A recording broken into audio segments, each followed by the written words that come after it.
시청자 여러분 안녕하십니까? 3월 11일 화요일 KBC 뉴스와이드 시작합니다. 내란 혐의로 구속됐던 윤석열 대통령이 석방되면서 막바지에 다다른 탄핵 정국이 요동치고 있습니다. 윤 대통령 석방이 탄핵 심판에 어떤 영향을 미칠지 전국 혼란과 불안감이 커지고 있는데요. 오늘은 오승용 메타보이스 이사와 함께 윤 대통령 석방 후 폭풍을 짚어보도록 하겠습니다.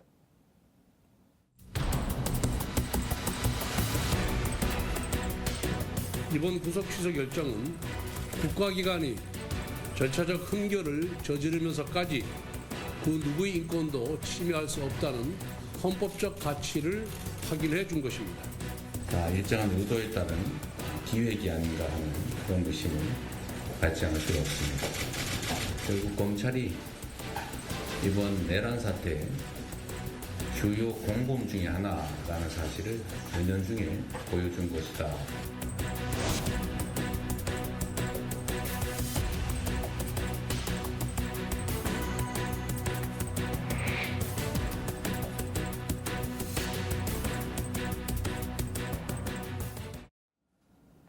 네, 이사님 어서 오십시오. 네, 안녕하십니까.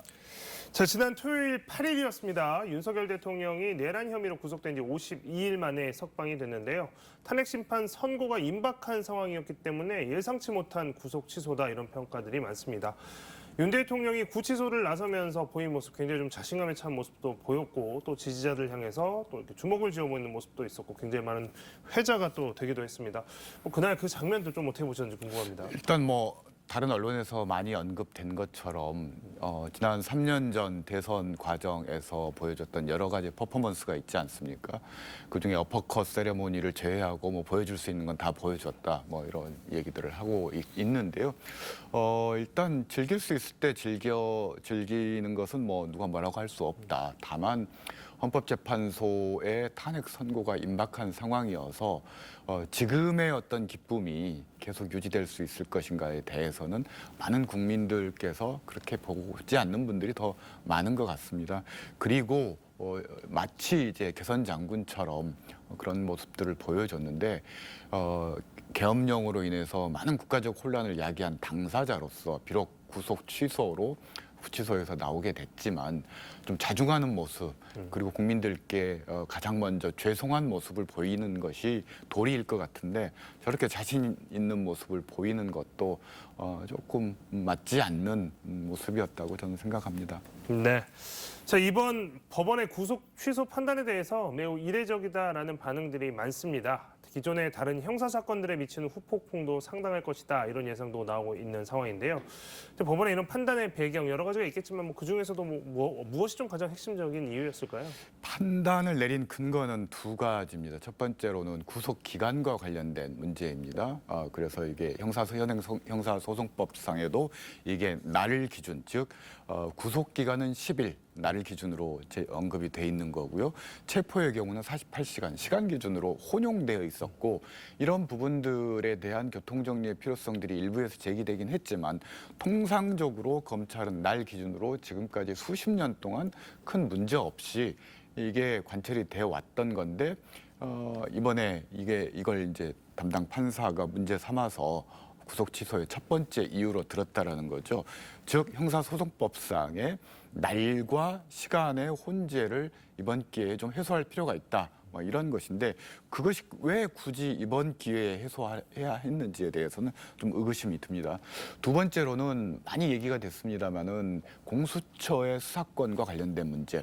이 부분들은 굉장히 많은 시간의 토론이 필요한 주제이긴 합니다만 이미 공수처가 직권남용, 고위공직자의 직권남용에 대한 수사권만을 가지고 있는데 이 직권남용을 통해서 내란죄를 인지했다라는 것을 확실하게 단정적으로 이야기하기 어렵다라는 게 판사의 판단인 것 같습니다. 그럴 경우 자칫 이것이 불법 구속과 불법 재판으로 우율돼서 결국은 공소기각으로 갈 수 있는 빌미를 줄 수도 있어서 그런 부분들을 담당 판사가 좀 저해했던 게 아닌가. 좀 긍정적으로 해석하자면 이 재판이 이 공수처의 수사권 논란과 관련해서 공소기각으로 자칫하면 결론 날질 수 있는 그런 위험 요소를 사전에 제거함으로써 이번 내란죄와 관련된 실질적인 판단을 하기 위한 전략적인 선택으로 긍정적으로 해석할 수 있는 측면도 있다라고 봅니다.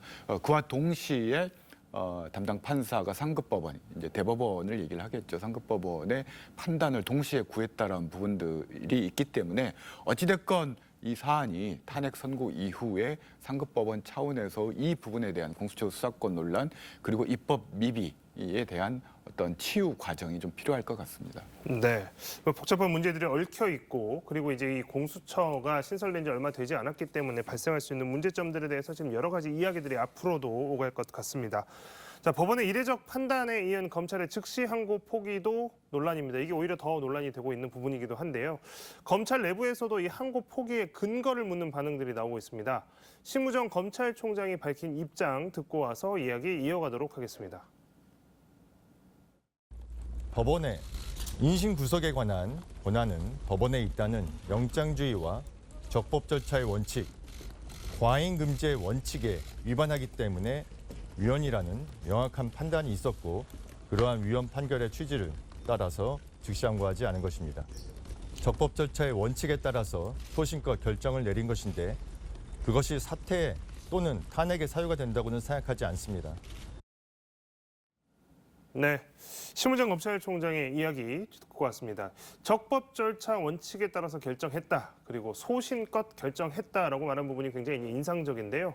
그러면서 사퇴나 탄핵 같이 주변에서 지금 나오고 있는 이야기에 대해서도 고려하지 않고 있다라는 입장을 분명히 밝혔습니다. 검찰의 그동안 행보와 전혀 다른 윤 대통령에 대한 선택적 대응이라는 비판 하지만 계속 나오고 있는 상황인데 여기서 좀 자유로울 수는 없을 것 같습니다. 어떻게 보십니까? 네, 그렇습니다. 먼저 검찰총장이 얘기했던 그 근거를 말씀드리자면 이미 1993년에 형사법 97조 3항, 이 보석과 관련된 부분입니다. 이 부분에 대해서 즉시 항고를 했던 것에 대해서 헌법재판소에서 위헌 판결을 했습니다. 그리고 101조 3항, 이건 구속 집행 정지와 관련된 사안입니다. 이건 2012년에 위헌 결정이 이루어졌다라는 겁니다. 이 결정의 취지는 뭐냐면 법원의 판단에 대해서 검찰이 그 법원의 판결을 정지시킬 수 있는가에 대한 것이 첫 번째고요. 두 번째로 이 부분들이 당사자들의 인권 침해에 미치는 영향이 크다라는 두 가지 이유에 의해서 이런 위헌 판결이 났던 것입니다. 그런 측면에서 구속 취소와 관련된 법원의 결정을 즉시 항고한 것에 대해서는 일단 상급법원에 가더라도 이게 기각될 확률이 높다라는 주장은 일반적인 주장은 사실입니다. 그렇지만 제가 다소 좀 의구심이 드는 부분들은 이건 이제 법원의 판결을 받아봐야 될 문제인데 그럼에도 불구하고 이런 위헌 소지가 있음에도 불구하고 검찰은 일관되게 법률에 존재하는 검사의 권한인 즉시 항고권을 강력하게 주장했었고 이미 20대 국회와 21대 국회에서도 국회 법사위에 검찰총장이 여러 차례 출석해서 이런 구속 취소에 대한 즉시 항고권의 필요성을 여러 차례 역설한 적이 있다는 겁니다. 그 원론적으로 그런 경향이 있다 하더라도 이런 적용을 왜 이 대목에서 이 사건에 대해서만 적용하기 시작했는지에 대해서는 다소 의구심이 드는 것이 사실입니다. 네. 후폭풍이 거셉니다. 매우 거센 상황입니다. 야권은 강력하게 반발하면서 검찰총장의 사퇴 요구 또 탄핵을 예고했고 검찰총장을 공수처에 고발까지 했습니다. 반면에 여당인 국민의힘은 공수처 무용론, 공수처 폐지를 주장하면서 공수처장을 반대로 검찰에 고발했습니다. 말 그대로 대혼란입니다. 어떻게 보십니까?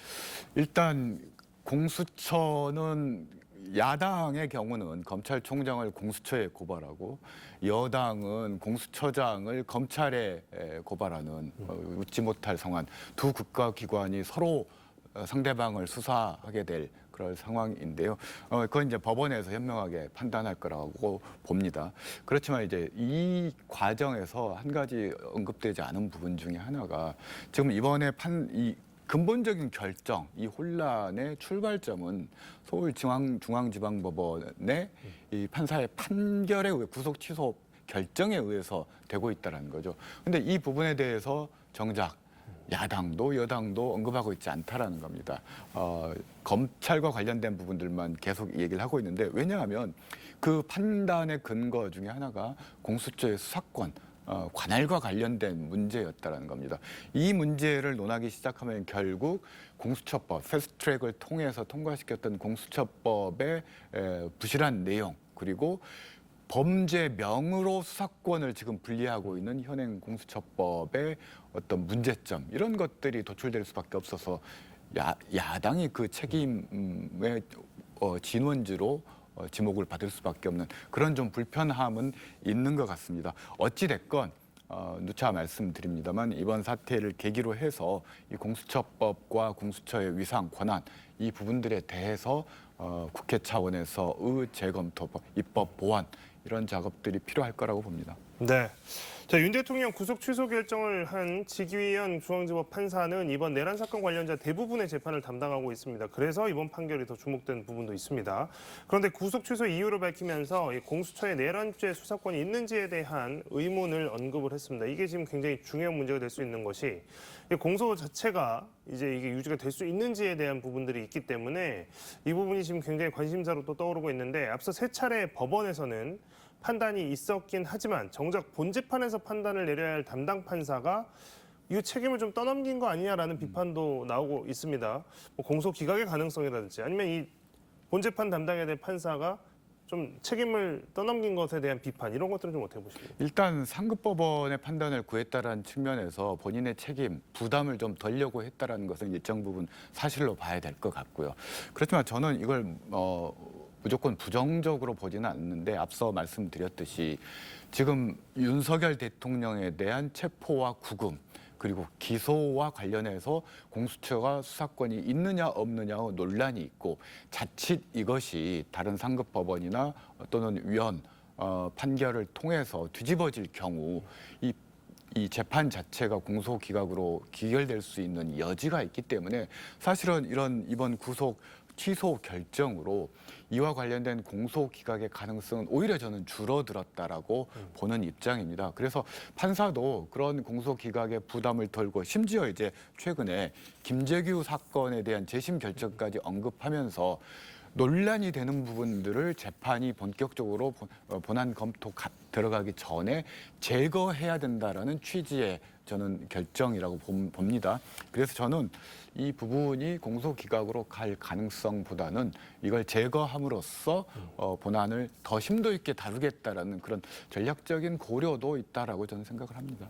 일단 뭐 지금 상황에서 당장 이제 이번에 결정을 가지고 재판이 앞으로 어떤 식으로 진행될 것이다라고 좀 성급하게 예측하기에는 이제 문제가 얽혀 있는 게 복잡한 만큼 그 가능성도 함부로 예단하기 좀 힘들 것 같다라고 말씀을 해주셨습니다.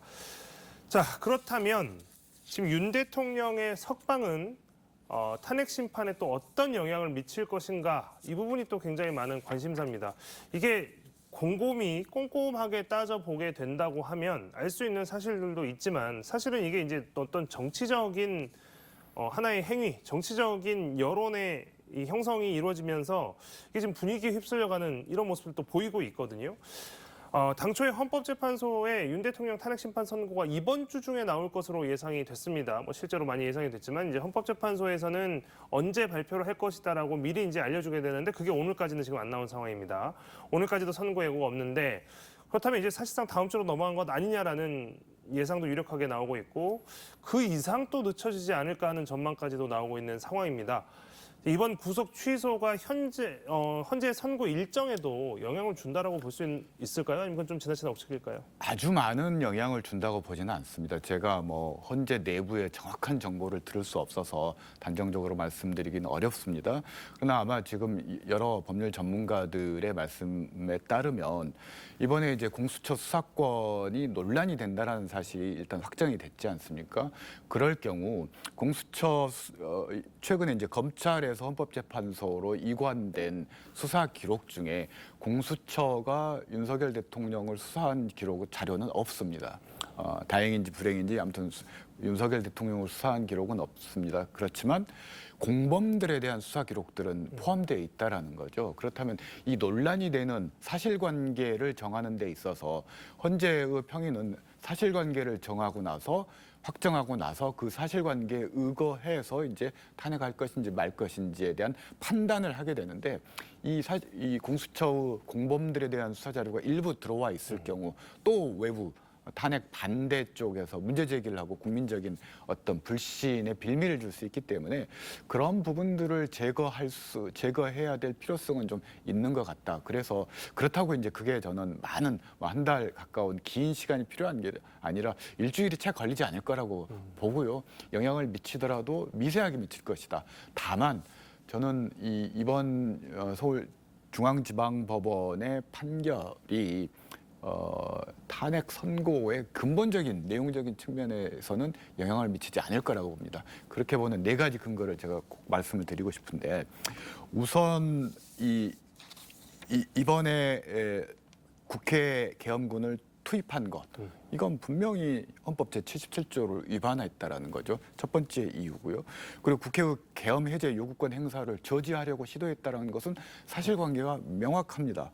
그리고 국회를 사실상 무력화시키고 비상입법기구를 가동하려 했던 것들도 여러 차례 증언들을 통해서 사실관계가 명확해졌다라는 거죠. 이것은 단순히 헌법 문헌에 저촉되는 게 아니라 이른바 헌정질서를 해친 것으로서 아무리 보수적인 입장의 헌법재판관이라고 하더라도 이런 명백한 사실관계를 다르게 해석할 수 있는 여지는 없을 거라고 보고요. 그런 의미에서 실체적 탄핵 선고에는 이번 결정이 크게 영향을 미치지 못할 거라고 봅니다.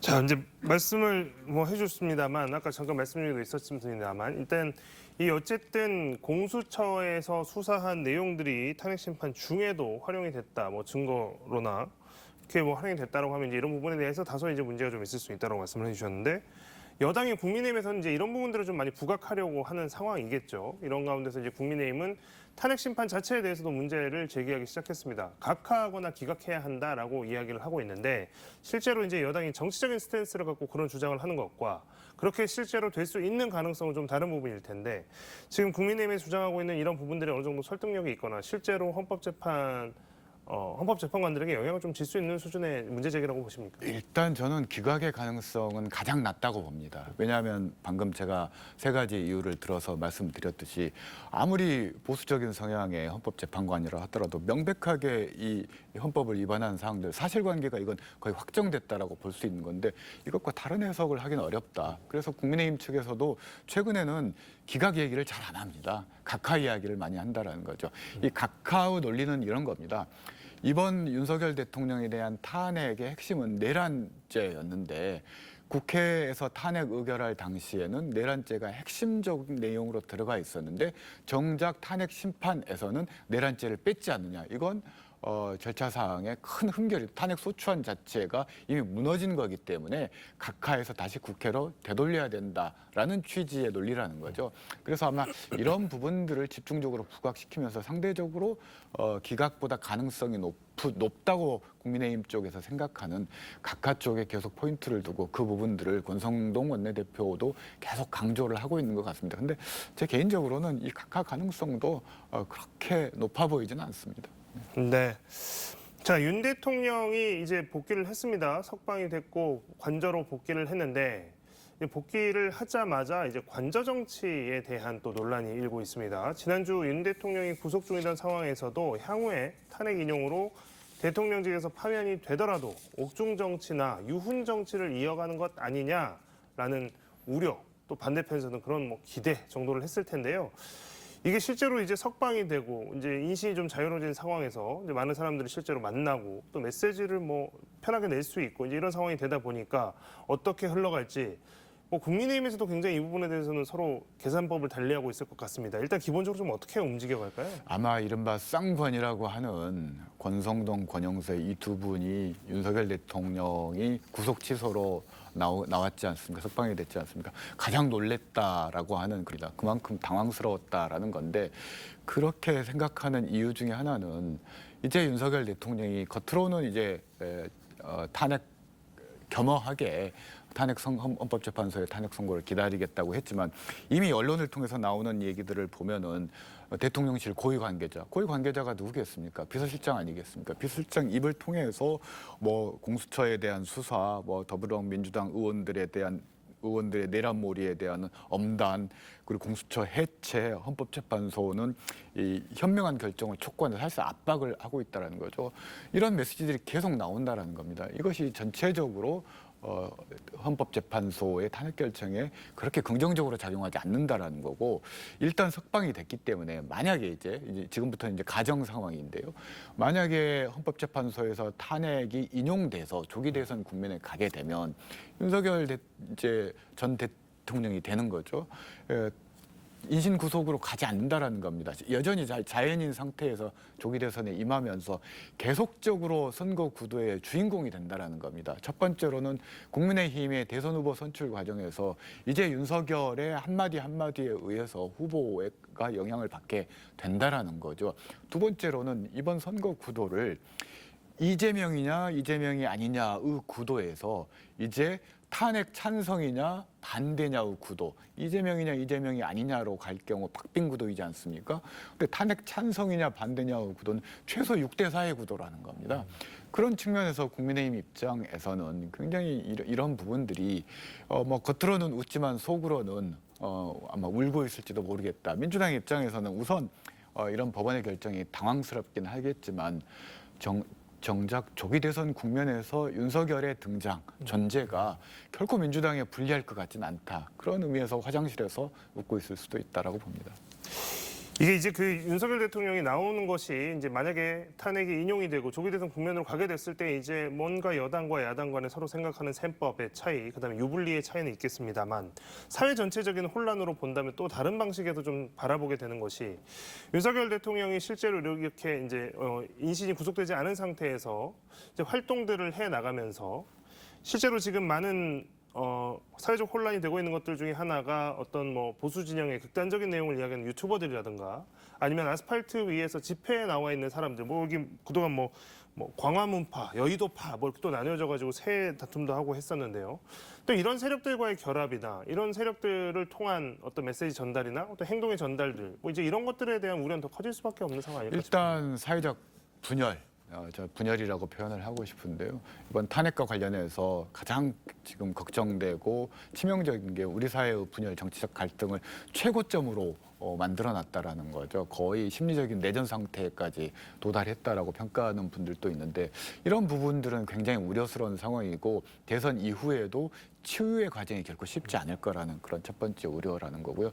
두 번째로는 윤석열 대통령의 존재가 보수층의 분화를 강제할 수밖에 없다는 겁니다. 우선 조기 대선 국면으로 만약 진입하게 된다면 국민의힘 내부의 분열을 이건 필수적으로 요구할 수밖에 없다는 겁니다. 우선 탄핵에 찬성했던 한동훈 전 대표 비대위원장을 중심으로 한 세력들과 또 탄핵에 반대하고 끝까지 윤석열 대통령의 복귀를 주장했던 세력들이 조기 대선 과정에서 화학적 결합이 가능하겠는가, 또 개혁신당과의 관계 설정 여러 가지 문제들이 발생할 수 있다는 겁니다. 그래서 저는 상당히 치유할 수 없는, 오히려 국민의힘 대 민주당의 대결보다도 국민의힘 대 국민의힘 내부 간의 어떤 대결 구도가 더 치열하게 전개될 수도 있다. 이게 이제 적전 분열 아니겠습니까?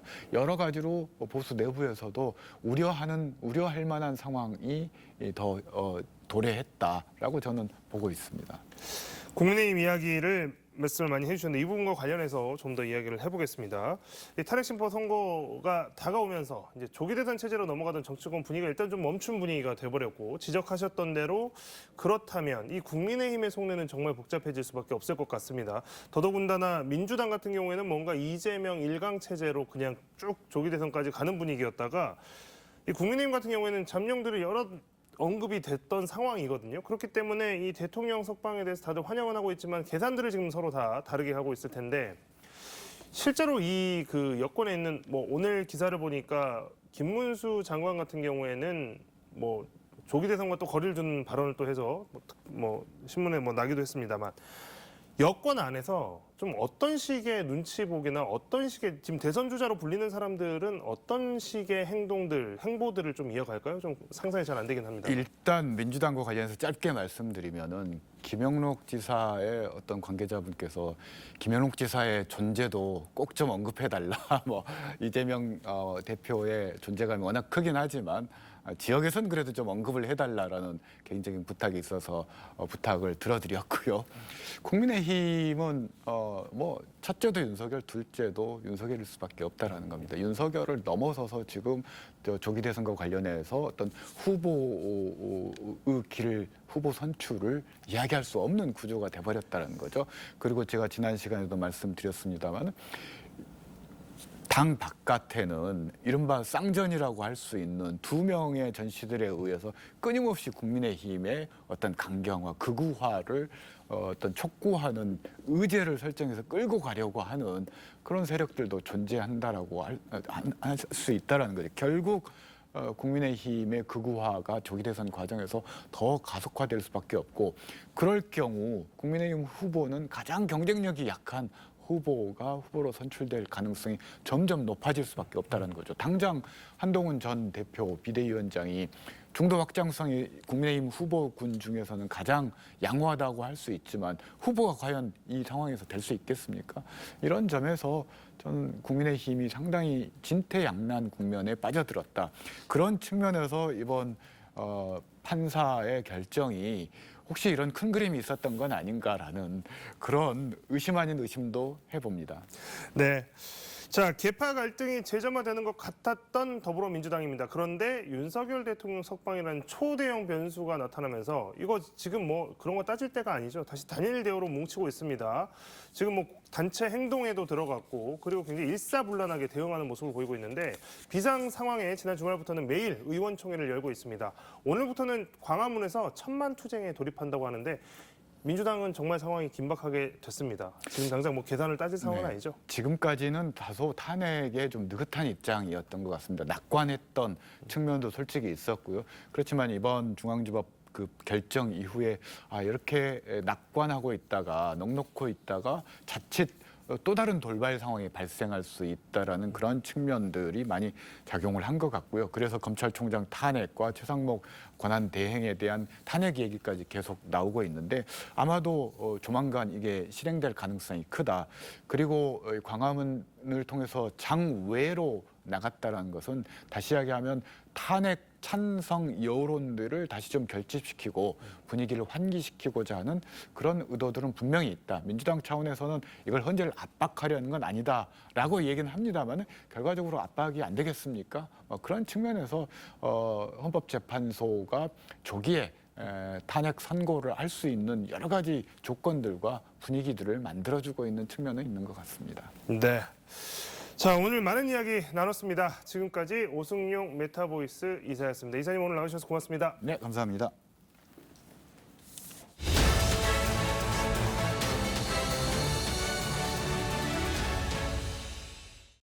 서울광역방송센터입니다. 윤석열 대통령 석방 후폭풍이 거셉니다. 야5당은 법원 석방 취소 결정에 즉시 항고를 안 하고 윤석열 대통령을 풀어준 심우정 검찰총장을 직권남용 혐의로 공수처에 고발했고, 국민의힘은 거꾸로 오동훈 공수처장을 직권남용 등 혐의로 검찰에 고발했습니다. 윤석열 대통령 구속 취소 결정을 한 지귀현 부장판사도 시민단체에 의해 직권남용 혐의로 고발됐습니다. 검찰, 공수처, 법원 다 직권을 남용했다고 고발을 당한 건데, 아무튼 결과는 윤석열 대통령 석방입니다. 이걸 어떻게 봐야 할까요? 여의도 초대석 국회 윤석열 대통령 탄핵소추위원인 천하람 개혁신당 원내대표와 관련 얘기 해보겠습니다. 의원님 어서 오십시오. 네, 안녕하십니까. 정말 드라마틱한 나라다라는 생각은 드는데, 네. 일단 법원의 윤석열 대통령 구속 취소 결정, 그리고 심우정 검찰총장 즉시 항고 포기, 윤석열 대통령 석방 지휘, 일련의 흐름 과정 어떻게 보셨나요?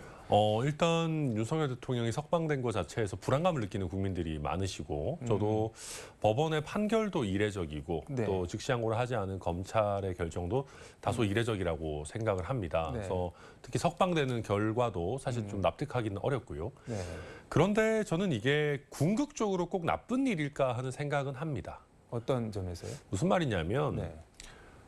저는 윤석열 대통령 변호인들한테 한번 이 얘기를 해보고 싶어요. 지금 얼마나 기세등등해 있겠습니까? 네. 대통령 풀려나고 절차상 문제점 지적해서 자기들 주장이 받아들여졌다. 네. 그런데요, 네. 우리나라는 법치주의 국가이기 때문에 위헌적인 비상계엄을 한 대통령에 대해서도 네. 절차적 보장을 해줍니다. 그렇잖아요. 네. 그러면 비상계엄 할 때 절차는 안 지켜도 되는 겁니까? 자승자박이라는 말씀. 그렇습니다. 대통령 한 사람을 위해서도 아무리 큰 잘못을 저지른 사람도 절차적 문제가 있으면 법치 국가이기 때문에 풀어줍니다. 그런데 정말 전 국민의 기본권에 영향을 미치고 국민의 대표인 국회의원들의 정치 활동을 금지하고 심지어는 군합발을 가지고 국회에 들어오는 그 비상계엄의 절차는 왜 안 지킵니까? 윤석열 대통령 변호인들이 막 절차 이런 얘기 하고 있는 것 네. 보면요. 저는 속도 터지지만 어떤 의미에서는 자승자박이라는 생각도 듭니다. 왜 비상계엄의 절차는 지키지 않았습니까? 저는 그래서 이렇게 윤석열 대통령 측에서 절차를 이야기하고 헌법재판소에 신중해야 된다고 이야기하고 하는 것들이 결국은 부메랑이 돼서 비상계엄의 절차 위반의 중대성으로 저는 다시 돌아올 거다 생각합니다. 아무튼 관저 복귀했는데 약간 개선 장군 같은 분위기도 좀 나던데 지지자들 막 몰려 나와서 태극기랑 성조기 흔들고 윤석열 대통령 차에서 내려 뭐 90도 인사도 하고 손도 흔들고 주먹도 쥐어 보이고 어떻게 보셨나요, 그거는? 뭘 잘했다고 그러는 겁니까? 아, 그렇지 않습니까? 나라를 정말 두 쪽으로 갈라놓고 대한민국 민주주의에 대한 전 세계의 신뢰도도 완전히 떨어뜨리고 연말 연시에 우리 자영업자들 안 그래도 힘든데 장사 다 망쳐놓고 본인 기껏 해서 지금 죄가 없다는 것도 아니고 절차적인 문제 때문에 풀려나가지고 뭐 개선 장군 노릇하는 겁니까? 뭘 잘했다고 그러는 겁니까? 이런 지금 기세면은 조금 있으면 다시 어퍼컷 하겠습니다. 저는 정말 자기가 아직도 뭘 잘못했는지 제대로 이해를 못하고 있다는 것 자체가 솔직히 천불이 터지고요. 더 슬픈 거는 알고 있을지도 모릅니다. 본인이 잘못했다는 거를. 근데 정치적으로 본인의 강성 지지층 긁어 모으고 탄핵에 반대하는 여론을 만들기 위해서 어쩌면 자기 스스로도 연극을 하고 있는 걸 수도 있어요. 두 가지 가능성 모두. 정말 자기 잘못을 모르는 거든 자기 잘못을 알면서도 국민들 상대로 연극을 하고 있는 거든 이거는 대한민국의 리더로서 자격이 아예 없는 것 아니겠습니까? 그래서 저는 천불이 터지고요. 다만 정치적으로 조금 얘기를 이어가자면 한동훈 대표는 완전히 망했습니다. 망했다. 네. 망한 순서를 굳이 랭킹을 매겨보자면 1등 한동훈, 2등 오세훈, 3등 안철수, 4등 홍준표 정도 될 겁니다. 왜냐하면 관저 정치에 본격 시동을 걸 것이고 누구는 만나주고 뭐 아련이라고 표현할까요? 누구의 아련은 받아주고 누구는 안 받아주냐를 가지고 국민의힘 경선에서 어마어마한 영향력을 행사하려고 할 겁니다. 윤 대통령이. 그런 상황에서 지금 배신자라고 낙인 찍어져 있고 김건희 여사와도 굉장히 불편한 사이인 한동훈 전 대표는 이제는 윤석열 대통령 지지층에서는 더더욱 설 자리가 없어지는 거죠. 그래서 한동훈 전 대표도 망했고요. 그리고 중도층과 완전히 이제는 뭐 다른 위헌적 비상계엄을 옹호하는 길로 만약에 국민의힘이 간다면 저는 갈 것 같은데 그러면 국민의힘도 망했습니다. 그래서 저는 대통령이 풀려나는 걸 보면서 한동훈 전 대표 국민의힘 완전 망했구나 그런 생각을 오히려 많이 하게 됐습니다. 한동훈도 망하고 국민의힘도 망하고 그럼 누구만 흥하는 건가요? 솔직히 얘기해도 됩니까? 뭐 당연히 솔직히 얘기하는 겁니다만 정치적으로만 놓고 보면 저는 이재명 대표가 제일 흥했다고 생각합니다. 이번 구속 취소 결정으로요. 무슨 얘기냐면 이 구속 취소가 있기 전에 제일 큰 이슈가 뭐였습니까? 비명계와 통합 논의를 하고 있는 와중에 비명계가 검찰하고 짜고 지난번에 자기를 구속시키려고 했다라는 논쟁이 이렇게 터지면서 통합한다고 하니까 진짜 하는 줄 알더라. 이거 뭐 거짓말 논란 같은 것들이 쭉 터지고 있었는데 지금 윤석열 대통령이 구속 취소돼서 풀려나고 국민들도 아직 탄핵이 완성된 게 아니구나. 아직 윤석열 대통령을 끌어내리는 게 끝난 게 아니구나라고 하면서 비명계와의 갈등도 완전히 물밑으로 들어가 버렸습니다. 개헌 논의도 같이 들어가고. 그렇죠. 개헌 논의도 그런 여유 부릴 때가 아니다라고 해서 또 들어가 버리고 또 아까 제가 말씀드렸던 것처럼 국민의힘이 중도층 민심을 잡을 마지막 가능성조차도 사실 없어져 버렸습니다. 지금 국민의힘 지도부는 뭐 지도부 차원에서 대통령과 뭐 아주 밀접하게는 하지 않겠다라고 하고 있지만 당장 대통령 메시지 뭡니까? 국민의힘 지도부 애써줘서 고맙다. 전화 통화하고 나경원 전 의원 같은 나경원 전 원내대표 같은 분하고도 전화 통화하고. 그럼 대통령이 바깥에 있으면 국민의힘이랑은 뗄래야 뗄 수가 없는 거예요. 이런 상황에서 보면 당내 분란도 일정 부분 정리가 되고 당 외부적인 중도층 민심 부분도 이재명 대표에게 굉장히 유리하게 굴러가는 저는 모양새가 됐다 그렇게 평가합니다. 그러니까 윤석열 대통령이 구치소 가면서 어쨌든 뭐 약간의 동정론도 있고 시야에서 사라지니까는 반 이재명 구도 이런 게 좀 선명해지는 듯하다가 갑자기 대선 표면에 윤석열 대통령이 다시 뚝 하고 나타난 모양새가 되기는 된 것 같아요. 정확한 말씀입니다. 이게 윤석열 대통령이 사라져야 반 이재명 정서가 더 확 튀어오르고요. 윤석열, 이재명 같이 우리 정치권에서 동반 퇴장해야 되는 것 아니냐라는 목소리들이 조금 더 힘을 받을 수 있는데 말씀하신 것처럼 윤석열 대통령이 아직 안 죽었다 내지는 덜 죽었다라고 정치적으로 평가가 되면은 이재명 대표의 퇴출은 그만큼 조금 더 연기가 될 수밖에 없는 거죠. 그렇게 평가합니다. 일단 검찰 관련해서는 이제 몇 가지 음모론 의심이 나오고 있는데 제일 첫 번째가 즉시항고 안 한 게 봐라 공수처 니네가 수사권도 없는데 수사해서 이 사단 만든 거 아니냐 뭐 이렇게 하려고 일부러 즉시항고를 안 했다 뭐 이런 얘기도 있는 것 같은데 그건 어떻게 보세요? 네, 저는 공수처와의 관계에서 공수처의 수사권 없다라는 법원의 결정을 다투지 않는 하나의 방편으로 즉시항고하지 않았다라는 이야기는 일정 부분 설득력이 있다고 생각합니다. 다만 너무 지나친 음모론들은 좀 과도해요. 예를 들면 이재명 대표 같은 경우에 제가 아까 말씀드렸지만 사실 이 구속 취소로 인해서 석방으로 인해서 제일 유리한 건 저는 정치적으로는 이재명 대표라고 보거든요. 그런데 이런 상황에서 계속해서 검찰이 뭔가 기획했다. 이 풀어주는 전체 과정을 기획했다. 이런 식의 얘기를 하고 있는데 저는 그건 과도하다고 봐요. 무슨 얘기냐면 법원의 결정 자체가 굉장히 이례적입니다. 기존의 실무와 좀 다르고요. 예상을 못했습니다. 저도 예상 못했습니다. 민주당도 너무 이례적이다 막 그런 얘기 하잖아요. 아니 민주당도 예상을 못하고 저도 예상을 못하고 사람들 다 예상 못했던 거를 검찰이 법원의 결정을 예상해가지고 그걸 짜고 쳤다. 저는 검찰이 그렇게까지 대단하다고 생각하지는 않습니다. 그리고 법원이 설마 구속 취소 결정을 할 줄 모르고 있다가 이게 웬 떡이냐 뭐 이렇게 됐을 수도 있지 않을까요? 아니죠. 뭐 검찰 입장에서는 어쨌든 그 구속 취소 결정을 받는 것 자체가 그렇게 유쾌한 일은 아닙니다. 어쨌든 기소를 하고 공소 유지를 해야 되는 검찰 입장이고요. 다만 이걸 가지고 무슨 검찰이 기획을 했다느니 내지는 요새 민주당 보면 또 너무 세게 얘기하고 있는데 검찰이 내란에 뭐 동조하고 있다느니 내란 동조 세력이라느니 이렇게 얘기하고 있는데 그건 과하죠. 어쨌든 법원이 결정한 거 아니겠습니까? 법원이 결정한 경우에 거기에 대해서 항소를 할지 말지에 대한 판단을 할 수 있는 것이고 그것이 부당하다라고 비판을 할 수 있지만 항소를 안 했다고 해가지고 이게 무슨 범죄가 되거나 내란에 동조했다. 저는 이거는 지나치게 내란이라는 용어를 좀 가볍게 쓰고 있는 것이다 평가합니다. 근데 이게 논리적으로만 놓고 보면 재판장이 지기현 부장판사가 공수처 수사권에 이거 문제가 있는지 나는 판단을 못하겠으니까 상급심 판단을 좀 받아와봐라라고 해서 구속 취소를 한 건데 그걸 안 했으면은 수사권에 문제가 있네라는 전제를 깔고 지금 재판을 해야 되는데 그렇게 되면 결과적으로 공소 기각 내지는 각하 이쪽으로 가서 내란죄 무죄 이렇게 나오는 거 아닌가요? 저는 그렇진 않다고 생각합니다. 그렇진 않습니다. 무슨 얘기냐면 이게 불행인지 다행인지 공수처에서 뭐 한 게 없습니다. 무슨 얘기냐면 우리가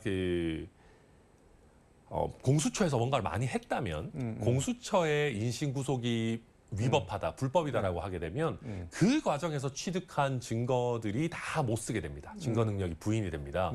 그런데 공수처에서는 신규 증거를 그렇게 취득한 것도 없고 제가 알고 있기로는 공수처에서 대통령이 진술을 한 것도 없습니다. 계속 진술 거부를 했기 때문에. 근데 수사 자체를 안 받겠다라고 했지 않습니까? 조사를.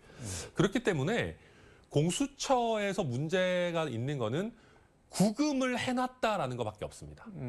그런데 오히려 저는 이번에 지기현 부장판사가 구금 상태를 해소해버렸잖아요. 재판하기 전에. 그러면서 그와 관련한 리스크를 일정 부분 줄이는 방향으로 갔다고 생각합니다. 그래서 요약하자면 공수처의 구금 상태에서 취득해 놓은 증거가 많다면 리스크가 크지만 그렇지 않고 네. 다른 재판 또 다른 사람들로부터 취득된 증거들이 많기 때문에 저는 재판의 어떤 적법성이나 결과에는 그렇게 큰 우려할 정도는 아니다. 오히려 구금 상태를 해소했기 때문에 네. 리스크는 공소기각이 되거나 뭐 무효가 되거나 할 위험성은 네. 오히려 줄어들었다. 저는 그렇게 평가합니다. 그러면은 공수처는 윤석열 대통령에 대해서 별다르게 수사한 것도 없고 수집한 증거도 없고 검찰은 윤석열 대통령을 따로 수사한 게 없고 뭘 네. 갖고 기소를 한 건가요, 그러면? 증거가 널려 있죠. 그 전에 뭐 김용현 이런 사람들 맞습니다. 조사할 때 그걸 네, 가지고 김용현이라든지 군의 여러 뭐 특전사가 됐든 뭐 수방사가 됐든 뭐 여러 관련한 공범들의 진술이나 관련한 어떤 메신저 기록 또 어떤 그 대통령의 명령을 들었다라고 하는 여러 사람들의 진술과 증거들이 있기 때문에 대통령에 대해서 공소 유지를 하고 유죄 판결을 받는 데는 사실 특별한 어려움 없다라고 볼 수 있습니다. 그런 의심도 하는데 법 기술자니 뭐니 해도 어쨌든 검찰이 법에 관한 최고 전문가들인 거는 부인할 수가 없는데 이게 혹시 탄핵이 어떻게 될지 모를 것 같은 뭐 그런 게 있어서 조직 보존 보험 차원에서 일단 풀어주자 즉시한 거 하지 말자 뭐 이렇게 한 거 아니냐는 얘기도 나오는데 그건 어떻게 보세요? 저는 뭐 그런 면이 있을 수도 있겠죠. 제가 뭐 검찰을 네. 관심법으로 볼 수는 없겠습니다만. 네. 근데 그 가능성은 저는 좀 낮다고 봅니다. 왜냐하면 네. 검찰이 법률가잖아요, 어쨌든. 네. 법 공부를 한 사람이라면 이런 위헌적인 비상계엄 터지면 이건 말도 안 된다라는 거 알 겁니다. 그래서 실제로 사건의 굉장한 초기부터 김용현 장관도 구속하고 여러 군의 수뇌부를 적극적으로 수사하고 네. 구속하고 기소한 게 검찰입니다. 여기서 대통령에 대해서만 과하게 봐주려고 한다. 저는 그거는 조금 전체적인 어떤 진행을 봤을 때 좀 안 맞다고 생각하고요. 굳이 조금 선회하자면 네. 저도 즉시한 거 안 한 거 이해는 잘 안 가지만 뭐 일정 부분 이렇게 판단할 수도 있겠다라는 생각이 드는 부분들이 있습니다. 아니 근데 지기현 부장판사가 그 집필자로 참석한 형소법 해설서 여기에 오늘 한겨레 신문이 단독이라고 썼던데 본인도 구속기간 산정은 시간이 아닌 날로 한다. 거기에 이렇게 명시가 돼 있는데 그거를 굳이 시간으로 계산을 해서 그리고 시간으로 계산을 해도 뭐 기간 안에 들어오니까는 체포 적부심 이것도 빼야 되는데 그거는 뭐 약간 뭐 빼야 될지 말아야 될지 모르겠다. 뭐 저 의심스러울 때는 피고인의 이익으로 해서 빼버리고 그래서 50몇 분 차인가 40몇 분 차이로 시간이 넘었다고 그렇게 하던데 네. 그러면 그것도 뭔가 의도가 있지 않았어요? 저는 그렇게 생각하지는 않습니다. 그건 아니고요. 그러니까 형사법의 대원칙이 의심스러울 때는 피고인의 이익으로 하는 것이고 사실 그런 겁니다. 이제 기존에 저도 당연히 날짜 단위로 뺀다고 생각하기 때문에 변호인들이 그런 주장 자체를 그렇게 잘 하지 않습니다. 그런데 변호인이 그런 주장을 하게 되면 법원 입장에서는 판단해 볼 수 있는 것이고 뭐 피고인의 이익에 부합하게 가능하면 넓게 해석할 수도 있는 겁니다. 저는 그래서 법원의 결정, 저도 그렇게 아주 잘된 결정이라 생각하지는 않지만 그러면 같은 법원이 주장을 하면은 다 풀어줘야 되는 건가요? 어떻게 해야 되는 건가요? 앞으로 그래서 결국은 대법원에서 정리가 될 겁니다. 지금 국회 탄핵소추위원이신데 이번 네. 주 금요일 나올 걸로 다들 예상했는데 아직까지 말이 없는데 언제쯤 예상하시나요? 저는 그 여전히 금요일 가능성 있다고 봅니다. 금요일에? 하루 이틀 전에만 선고기일 통지를 하면 되기 때문에 뭐 이번 주 수요일 목요일에 할 가능성도 있다고 보고 그게 가장 바람직하다라고 보고요. 다만 이번 그 윤석열 대통령 탄핵 심판 같은 경우는 기존에 비해서 자료도 굉장히 많은 편이고 여러 주장이나 쟁점들도 많은 편이기 때문에 조금 더 시간이 걸릴 수는 있을 겁니다. 그러나 4월이 되면 또 재판관 두 분의 임기가 종료되기 때문에 아무리 늦더라도 그전에는 결정하지 않겠나 그렇게 예상합니다. 석방과는 별 영향이 없다고 보시나요? 사실은요. 네. 검찰이 즉시 항고를 했다면은 저는 탄핵 절차가 조금 더 느려졌을 거라고 생각합니다. 조금 더 뒤로 갔을 거라고 봅니다. 왜냐하면 대통령 신병에 대한 법원의 결정이 막 다 터지고 네. 또 공수처의 수사 권한이나 뭐 구속 기간이나 이런 거에 대해서 계속해서 재판이 이루어지고 있다라고 하면 물론 이론적으로는 상관이 없지만 네. 헌재에서도 그 와중에 탄핵 결정을 하는 거가 조금 부담스러울 수 있습니다. 그러나 지금은 검찰에서 오히려 즉시항고를 안 하고 네. 윤석열 대통령이 그냥 풀려난 상황이잖아요. 네. 그렇기 때문에 저는 언제든지 탄핵 결정할 수 있다라고 보고요. 이제 저도 변호사 출신이지만 네.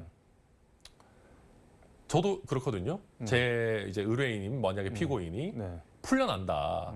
좋죠. 보석이든 구속 취소도 풀려나면 좋지만 풀려나고 나서 유죄 판결 받는 경우도 굉장히 많이 있습니다. 2번 주기 더 세게 주기는 뭐 꼭 그렇다기보다 네. 신병 구속에 대한 결정과 유무죄에 대한 결정은 그만큼 분리가 일정 부분 되어 있고요. 그리고 탄핵 심판은 유무죄 결정도 아니고 징계 절차잖아요. 네. 그러면 신병 구속에 대한 절차와 헌법 재판은 이만큼 완전히 떨어져 있는 별개의 절차인 겁니다. 네. 그리고 이게 탄핵 재판이 이렇게 별개의 절차라는 거를 대한민국에서 제일 잘 이해하고 있는 게 어디냐 하면 헌법재판소거든요. 네. 여러 차례 우리 이거 형사재판 아니다. 우리 형사재판의 규정 적용 안 된다라고 했기 때문에 저는 이번 구속 취소 결정과는 별개로 헌법재판소가 적절하게 탄핵 결정할 수 있다 이렇게 평가합니다. 그럼 결과적으로 즉시 항고를 안 해서 법적 다툼 문제를 그냥 아예 해소를 해버려 준 게 검찰이 이재명 대표 선거법 뭐 항소심 뭐 이런 거 걸려 있는데 더 도와준 거라는 말씀이네요. 결과적으로. 그렇게까지 뭐 정치적으로 검찰이 생각을 했겠습니까만은 네. 헌재 결정을 지연시키지 않는 면에서는 더 바람직했을 수도 있습니다. 시간이 다 돼서 요거 하나만 여쭤보겠습니다. 네. 이왕 뭐 이렇게 됐으니 수사권 있는 경찰이 다시 수사를 해서 일단 지금 있는 공소는 취소하고 네. 다시 수사해서 다시 기소하고 뭐 그거는 방법이 될까요? 어떨까요? 정말 돌다리도 2번 두드려보고 건널 거면 그렇게 네. 할 수도 있습니다. 그런데 지금 네. 이번 구속 취소 결정에도 나왔듯이 공수처가 수사권이 없다라고 법원에서 단정한 것은 아닙니다. 네. 그리고 제가 아까도 설명드렸듯이 공수처가 수사권이 없다 하더라도 네. 공수처가 한 게 없습니다. 그렇기 때문에 저는 지금 절차를 유지하더라도 어떻게 가더라도 네, 내란죄는 저는 유죄가 나올 거다. 공소 기각이 되거나 이게 무효화될 가능성은 저는 매우 낮지 않나 뭐 그렇게 생각하고 뭐 그래도 수사기관에서 돌다리를 한 번 더 두려보고 가겠다라고 하면 그렇게 할 수는 있습니다. 네. 그걸 뭐 제가 언급하는 거는 뭐 적절하지 않은 것 같습니다. 알겠습니다. 오늘 말씀 여기까지 듣도록 하겠습니다. 고맙습니다. 네, 감사합니다. 지금까지 서울광역방송센터에서 천하람 개혁신당 원내대표와 함께 얘기 나눠봤습니다.